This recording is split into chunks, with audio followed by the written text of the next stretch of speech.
Elhamdülillahi ve salatu ve selamu ala Resulillah ve ala alihi ve ashabihi ve men valah, amma ba'd. Esselamu aleyküm ve rahmetullahi ve berekatuhu. Özümə və sizə qısa həm də mənası geniş olan 3 nöqtə üzərindən nəsihət edəcəm Allah Azze ve Celle'nin izniyle. Birincisi, ümrə ibadəti nəsibdir, Allahın muvaffaq eləməsidir. Hər pulu olana nəsib olan bir şey deyil. Mesela bəzi şeylər var, pulun varsa onu elə bilirsən.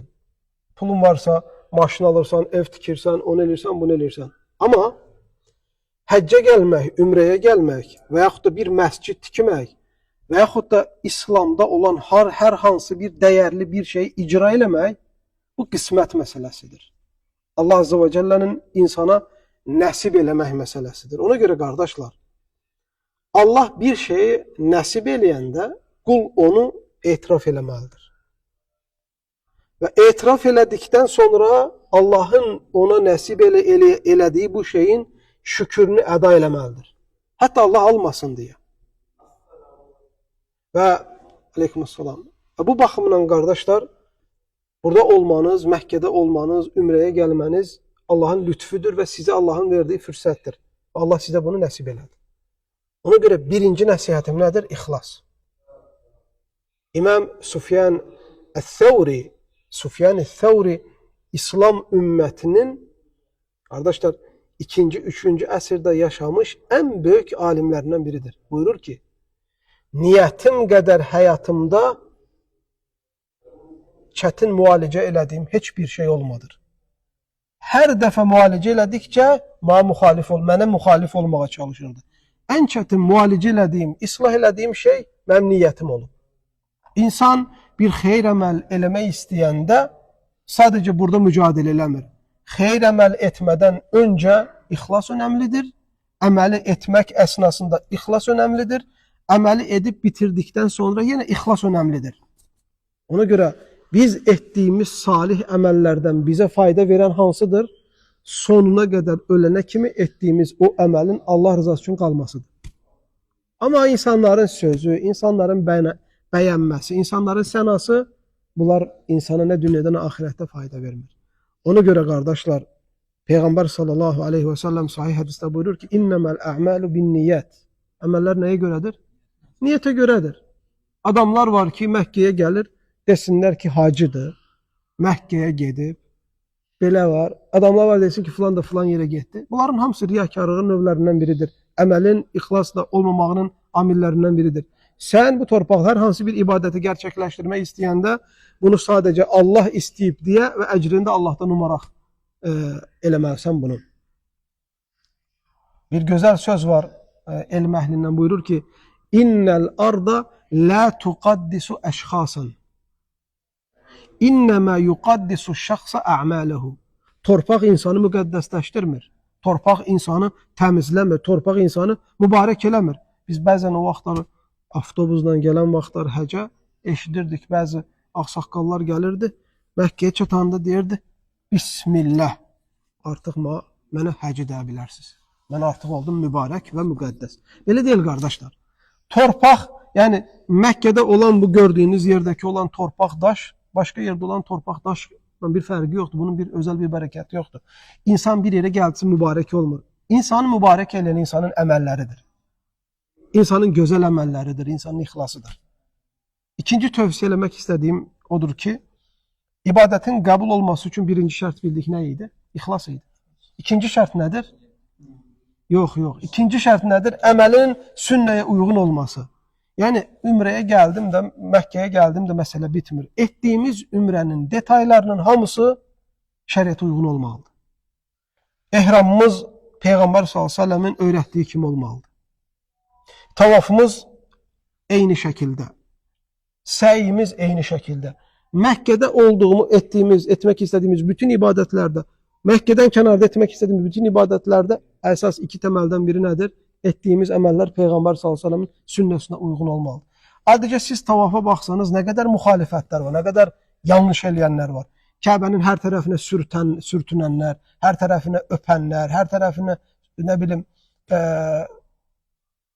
təbərrük eləyənlər. Halbuki bunların içində sadəcə toxunmaq nəyə gəlib? Qaradaşı gəlib. O da toxunmaq sünnədir.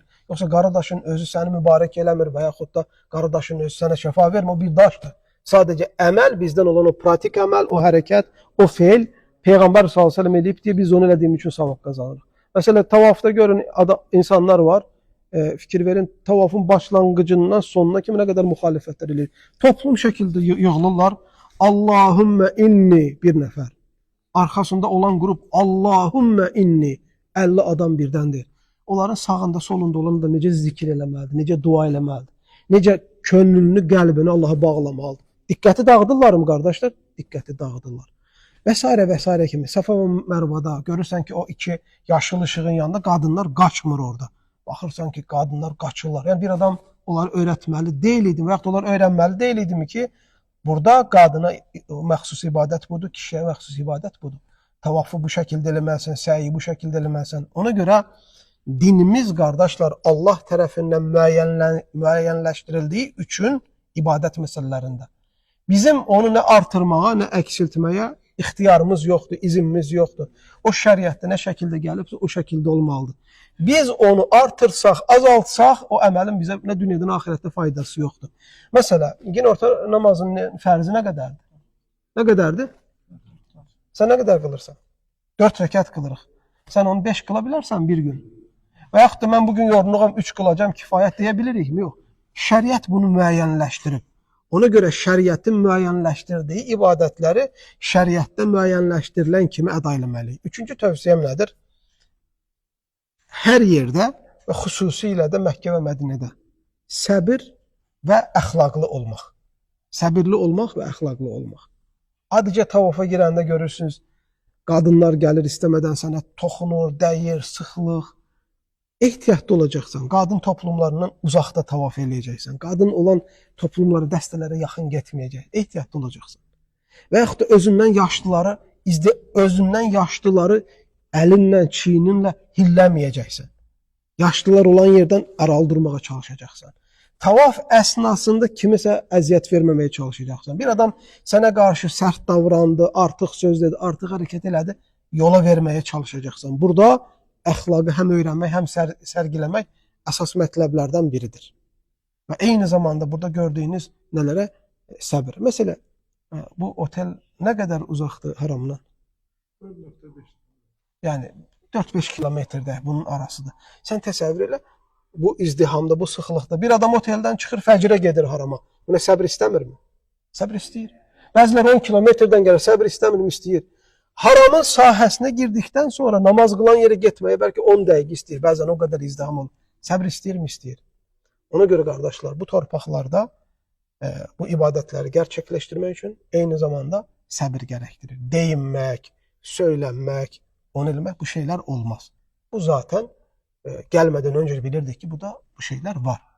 Ondan sonra gəldikdə bu da xətalar, aşıbqalar toplamağa gərək yoxdur. Bəzilər gəlirlər, burada banan qabığı atıblar, orada niyə zibil var, orada niyə zibil var.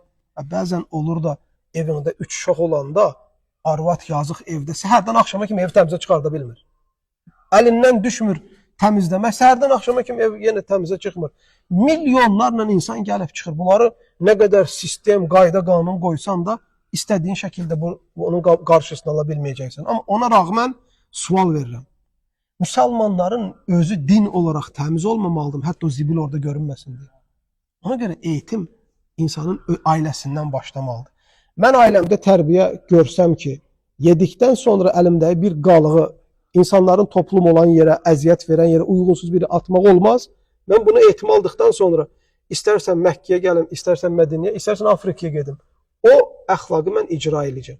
Amma bir adam bu əxlaqı götürməyibsə, bura gəldikdən sonra o zibil qabları da onun düzəlməyinə fayda verməyəcək. Uzun sözün qısası, qardaşlar, səbirli olmaq, əxlaqlı olmaq, sünnəyə uyğun hərəkət eləmək və ixlaslı olmaq təməl mətləbdir. Allah cümləmizi muvaffaq eləsin. Selamun aleyküm və rəhmətullahi və barakatuhu.